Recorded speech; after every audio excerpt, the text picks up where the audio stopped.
might be new. I'm Matthew Crawford, and welcome to another Fresh from the Theater review. I just got back from seeing The Invisible Man. Before I get into this new version of this classic horror tale, I am very familiar with the original Invisible Man, the 1933 version, with Claude Rains.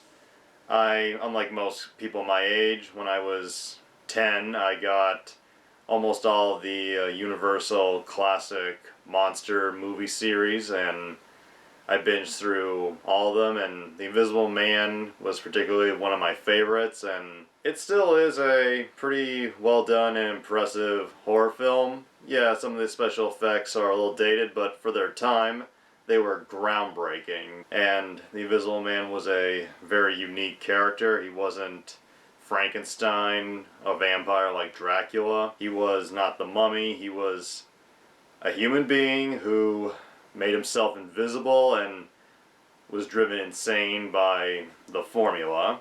I really love The Invisible Man. In my opinion, it's still a all-time horror classic. While there's a few technical holes here and there, I think it still holds up extremely well, even today. And when I heard that there was going to be a remake, my initial thoughts were, could go one way or the other, and it's being produced by Blumhouse, which has put out a lot of horror films, horror remakes, some really good, some not so good, but they've had some good track record recently, so when the trailer came out, my thoughts were a little unsure, just because the trailer spells out the plot. Elisabeth Moss, who I think is a great actress, I loved her on Mad Men, plays this woman named Celia Cass, who is in a abusive relationship with a guy who we find out his name Adrian Griffith, and after escaping, getting away from him, she then finds out that he's died, and despite the bad end to the relationship, he's left her $5 million. In the trailer spelled this all out. She begins to think that he's not dead, that he's somehow alive, and that he's stalking her, and begins to think that he's invisible. The trailer made it look like there might be an invisible man after her ex-boyfriend, and everyone around her thinks she's crazy, and it reminded me a lot of Candyman, the original Candyman. My thoughts about this trailer were, The Invisible Man is not the main character.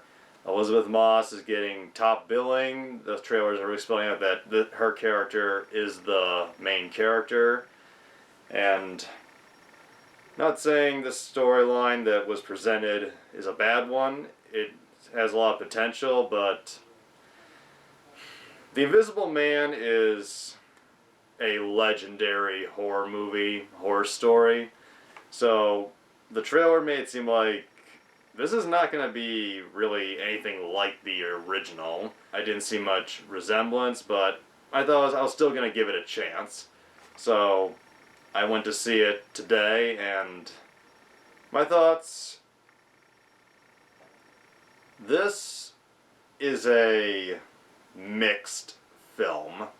There's a lot here in The Invisible Man from 2020 that I think is really good, really well done. The movie was written, directed by Lee Whannell, one of the original creators of the Saw franchise, and he's also a creative force behind the Insidious franchise. And there's a lot here that really works, but there's a lot that doesn't.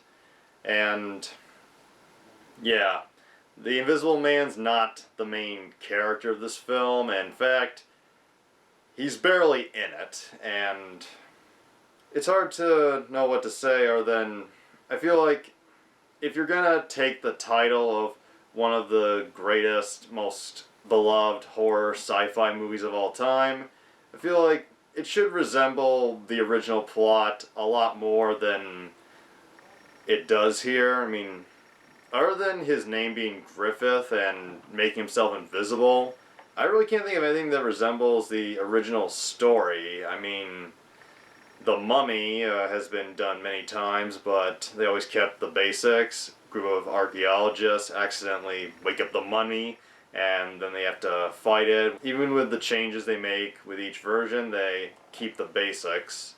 I get it, it's a remake, reimagining, but there's just not enough of the classic story here.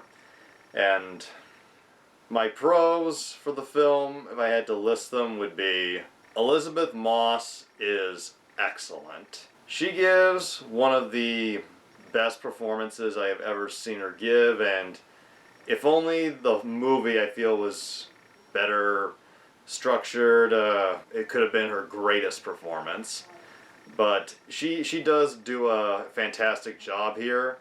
She plays a woman who's been through an abusive relationship and is afraid to go out into the world, is paranoid, but she has her good moments. She gets up, but then she becomes paranoid again, and throughout the film she keeps giving this great performance, and you really root for this character. She's extremely sympathetic, and there's a few flaws that I'll get into later, but other stuff that I really like is the opening scene, where they just jump into it.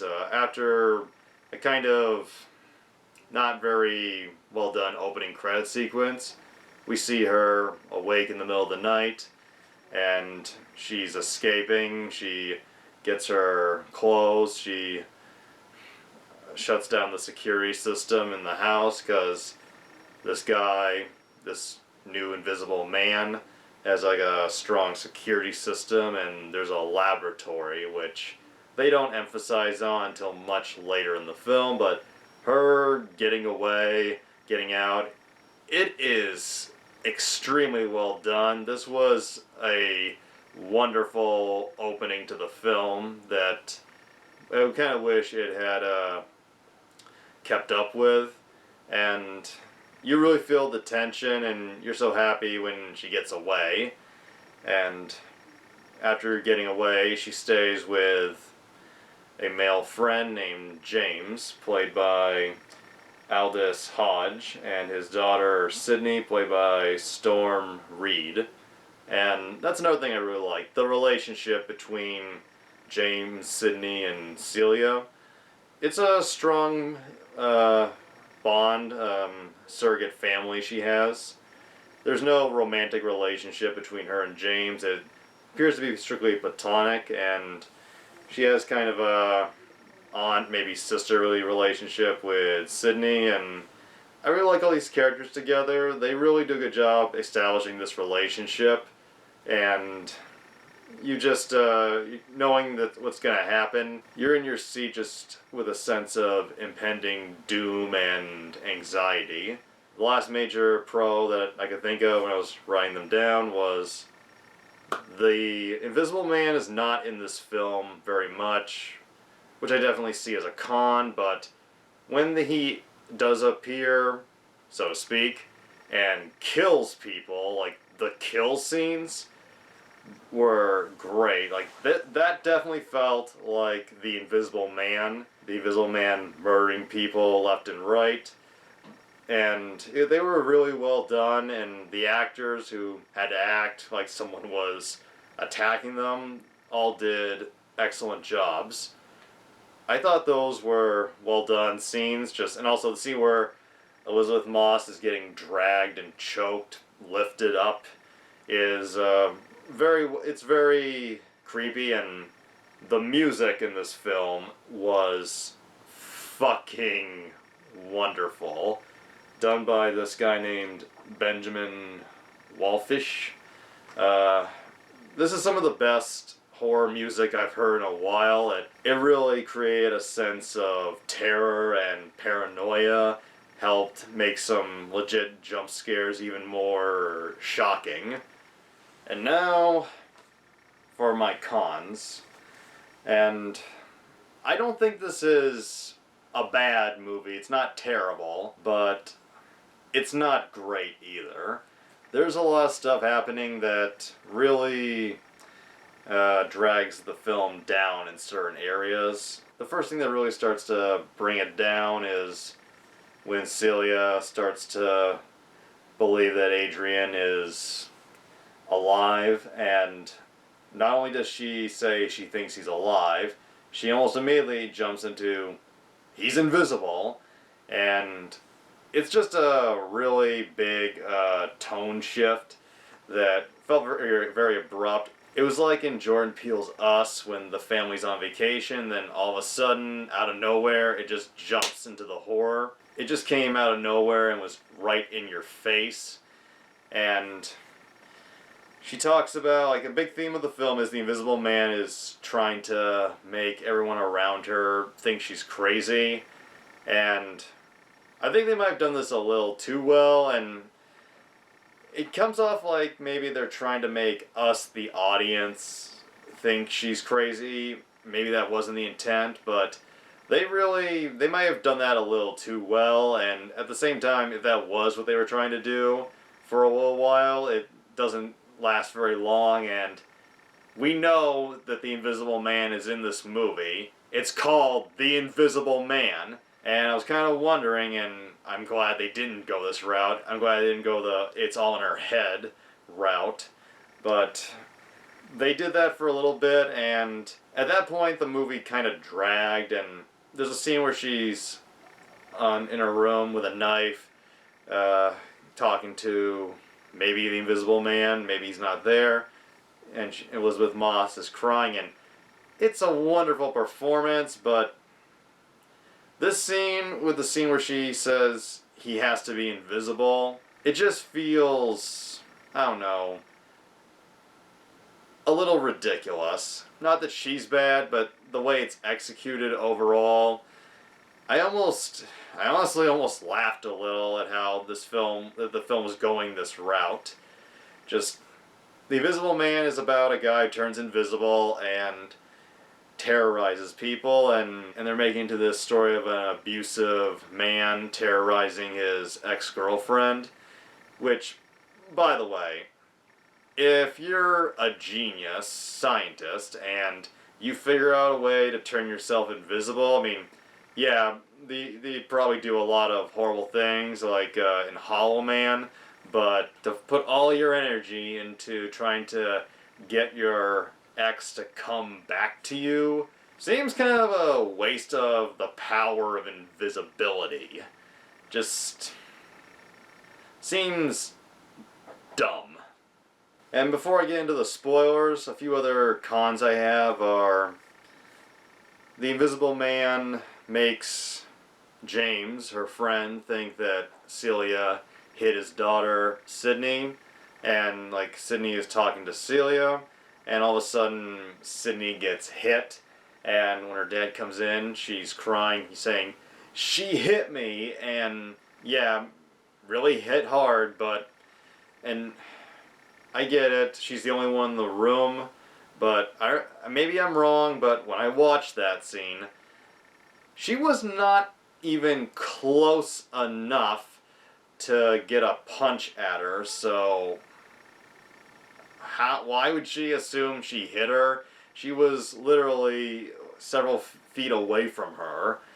I know most people would jump to, it has to be the person in the room, but she was not even close. It felt very forced.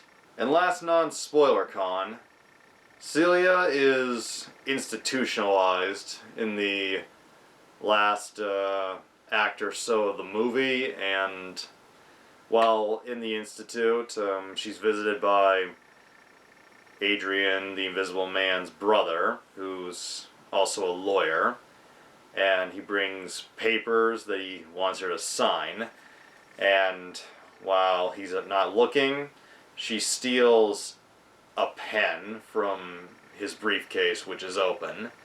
And the reason this bothers me is it's unclear exactly if he is her lawyer, but the security in this hospital really fucking sucks. I mean, it doesn't seem like there's enough guards keeping watch, and he brings stuff that he would like you to sign, and he has a pen on the table with her, and these pens we see are like felt pens, really sharp, so doesn't seem like the right type of pens to have in a mental hospital, especially considering they think she's dangerous at this point. And there's a few other things I want to get into which are in the spoiler area, so if you don't want the movie to be spoiled, then stop here, maybe go see the film.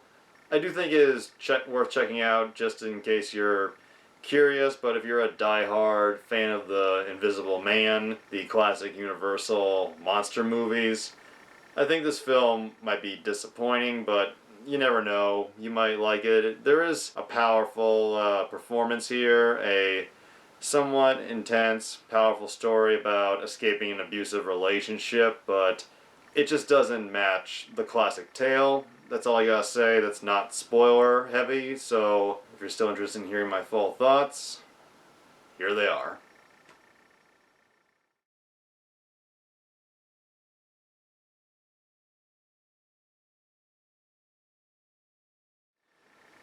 First thing that I guess would qualify as a spoiler is we find out that the Invisible Man, and I know this is just another comparison to the original, but in the original he made himself invisible by creating a serum which injected into him not only turned him invisible but drove him mad.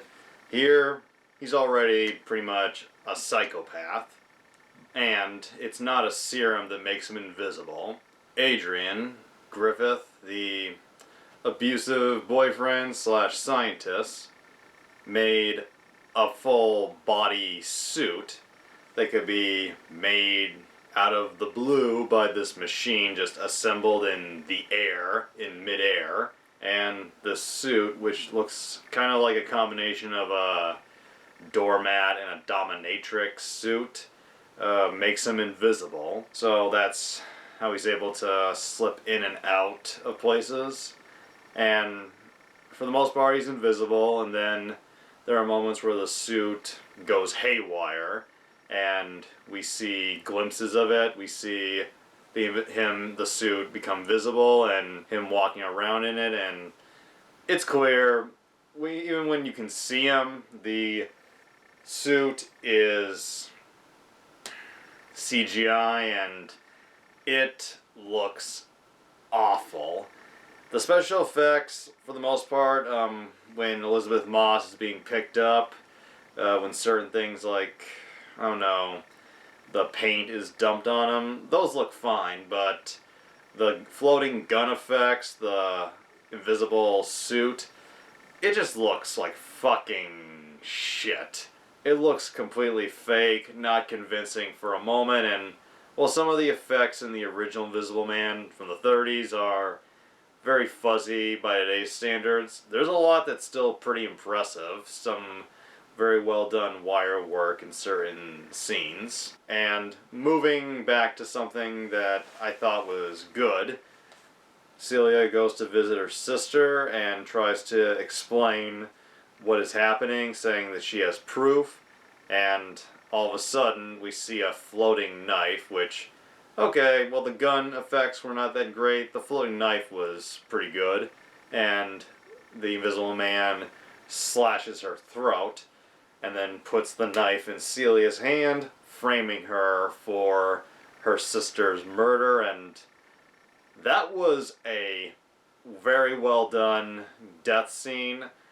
That totally felt like something you'd see in an Invisible Man movie. It was great. The frame up of Celia was really good, and like I said, it kind of reminded me, especially when she's put into the mental institution, kind of reminded me of Candyman in that sense, the original Candyman. And after that, things are once again a very mixed bag. She is able to, she gets that pen that she got from Adrian's brother, and we find out earlier that she's actually pregnant from her relationship with Adrian before she left. She says she was trying to take birth control pills to avoid having a baby with him because she feels like she would never get away from him. But he found out and switched the pills out with, I guess, fake ones. And not wanting to have his baby, she tries to cut herself with the pen, which, once again, the security, the checks in this hospital really suck. And then all of a sudden, the Invisible Man appears and takes the pen, and she stabs him with it many times. And he says he's going to go after Sydney. So she calls James and breaks out of the hospital. A few of the guards witness the Invisible Man, and it seems like a few of them do believe her. And after breaking out, chasing after the Invisible Man, she pretty much steals a car and makes her way back to her friend's home. And the fight scene between the Invisible Man, James, and Celia, all to protect Sydney, could have been a very serviceable ending. But we go the slight fake out slash second ending route, where it turns out this was not Adrian. It was his brother, the lawyer, who's been in cahoots with him, and the police go to Adrian's home, and apparently they now all know about the invisible suit, and I think this would get a lot more attention if they all really found out about it. But they go to Adrian's home, where they find him locked in his basement, and the police are convinced that his lawyer brother was the brains behind all this, and that Adrian is somehow a victim. Well, Celia, who at this point, she kind of really is a bit crazy. She refuses to believe he's the victim, and none of us really believe it either, because if that was the route they went, that would be just fucking retarded as hell. She calls Adrian and goes to see him, and this is really what started, like, there were flaws before, but this really almost ruined the film for me. Just having it be revealed that it's the brother that was attacking James and Sydney just felt like an unnecessary fake out and didn't serve any purpose other than to extend the film by another 15 minutes. And the official ending we get does have some good moments, but she goes to Adrian, and at first you wonder, why is she going back to him? And then we see that she's wearing a wire. James is trying to help her record Adrian confessing, but he's not. You can tell, like, he's trying to put on the "I've changed" act, but you can see he's getting angry the more she doesn't agree to come back and have a family with him. And then she walks off, and we see Adrian waiting for her at the table, and all of a sudden, with the knife in his hand, he raises, and you can tell she put on one of the suits, and throat gets slit, and then we see her appear, and considering it's a full body latex suit and she was wearing a dinner dress, her hair was well done up a few minutes ago, she should have looked a little more disheveled than she did when she came out.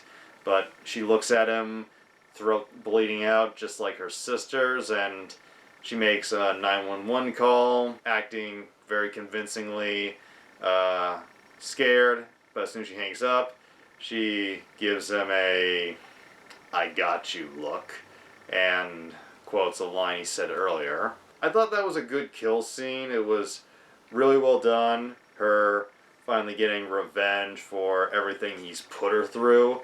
But the fake out with the brother, the really dragged out conversation, just hurt the impact of the ending. It felt like this movie was going on way too long, and after getting her revenge and killing him, she has one more conversation with James where, yeah, he lets her get away with it. The whole final conversation just felt really dumb, just not very well written. This whole ending felt... I love the kill, but the ending as a whole, the last 15 minutes, really just didn't work for me. But I'll give it this. I love the final shot. After killing her abusive ex, she's finally free. And that's been a big theme of the film.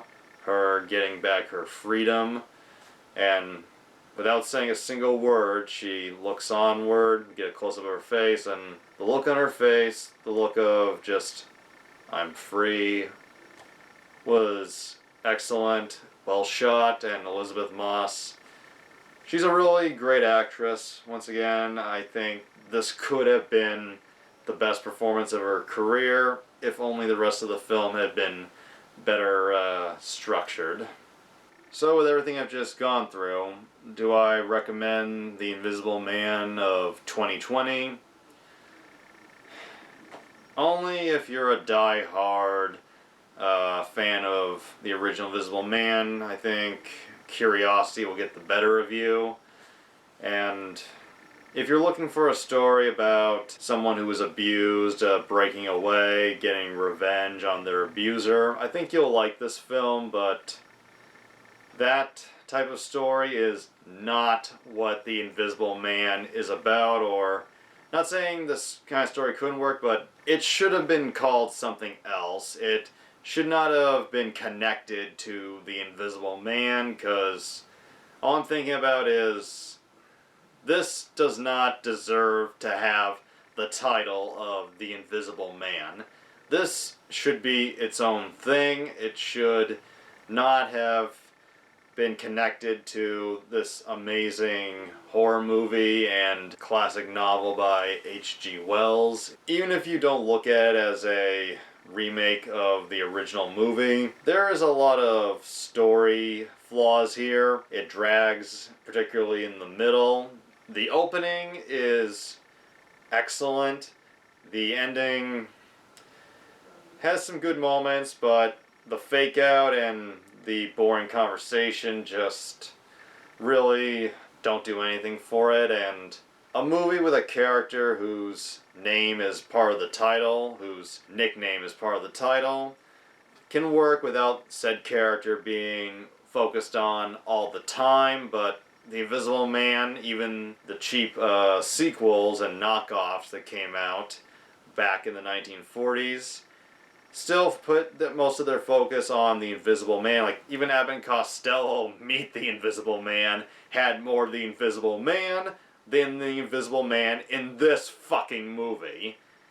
Just feel like there's not enough to really merit calling it the Invisible Man. And the guy who plays the Invisible Man, Oliver Jackson Cohen, he was threatening and scary in the opening scene where he's just the abusive boyfriend, but this guy is too much of a pretty boy dork to be taken seriously as one of the most famous Universal monsters.